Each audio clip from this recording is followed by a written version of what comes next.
For more than 2 centuries, Japan sealed its doors to the world under the Tokugawa Shogunate, reshaping its destiny.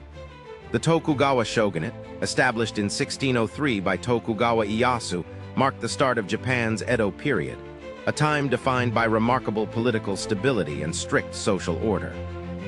One of its most defining features was Sakoku, or the closed country policy, effectively isolating Japan from much of the world until 1853.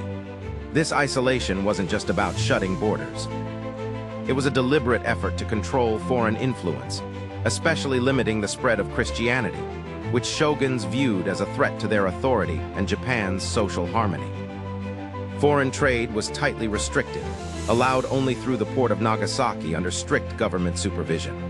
The Dutch and Chinese were among the few who maintained limited trade, but even then, interactions were heavily monitored and confined to a small artificial island called Dejima.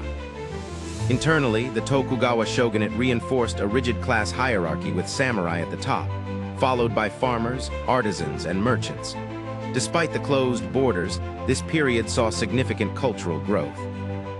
The peace and stability facilitated the blossoming of arts such as kabuki theater, ukiyo-e woodblock prints, and haiku poetry. Advances in education and literacy became widespread among common people for the first time in Japanese history. Yet by keeping Japan isolated, the shogunate delayed the country's exposure to emerging technologies and ideas during the global age of enlightenment and industrial revolution. This delayed modernization created challenges once American Commodore Matthew Perry arrived in 1853, demanding the opening of Japan to foreign trade.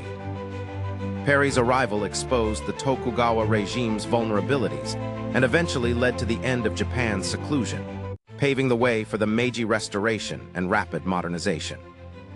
The Tokugawa Shogunate's closed era stands as a remarkable example of deliberate isolation, shaping cultural identity and history, demonstrating how isolation can protect but also constrain a nation.